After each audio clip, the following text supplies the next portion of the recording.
ഞാൻ കുറച്ച് ദിവസങ്ങൾക്ക് മുമ്പ് ഒരു ചായ കുടിക്കാൻ പോയ സമയത്ത് അവിടെ കഫ്റ്റീരിയയിൽ ഇരുന്നിട്ട് 2, 3 പിള്ളേര് ട്രേഡ് ചെയ്യുന്നുണ്ട്. എനിക്ക് തോന്നുന്നു ഒരു 24, 23 വയസ്സൊക്കെ ഉണ്ടാവുള്ളൂ അവർക്ക്.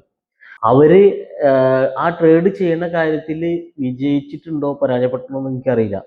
പക്ഷെ ജെൻസി കാറ്റഗറിയിൽ വരുന്ന കുട്ടികള് ഈ ഒരു മേഖലയിലേക്ക് കടന്നു വരണമെന്നാണ് എനിക്ക് പറയാനുള്ളത്. കാര്യം വരാൻ പോണ കാലഘട്ടത്തില് ഏറ്റവും ബേസിക് ആയിട്ടുള്ള കാര്യം സ്വന്തമായിട്ട് കുറച്ച് പൈസ ഉണ്ടാക്കി സ്വന്തം കാലിൽ നിന്നുകൊണ്ട് ജീവിക്കുക എന്നുള്ളതാണ് ഏറ്റവും വലിയ കാര്യം. അതിന് ഏറ്റവും ഈസി മെത്തേഡ് നമ്മൾ ട്രേഡിങ്ങിലോട്ട് വരികയാണ്. ട്രേഡിങ്ങിലോട്ട് കുറേ ഫണ്ട് കൊടുത്തിട്ടിട്ട് അത് നഷ്ടപ്പെടുത്തുക എന്നുള്ളതല്ല അതിൻ്റെ ഒരു ബേസിക് സംഭവം. അതായത് നമ്മൾ കൃത്യമായ നോളജ് ഉണ്ടാക്കിയതിന് ശേഷം ട്രേഡ് ചെയ്യാം. ഏറ്റവും കൂടുതൽ ഈ സോഷ്യൽ മീഡിയ കാര്യങ്ങളൊക്കെ ഹാൻഡിൽ ചെയ്യുന്നത് ജെൻസി കുട്ടികളാണ് നിലവിൽ.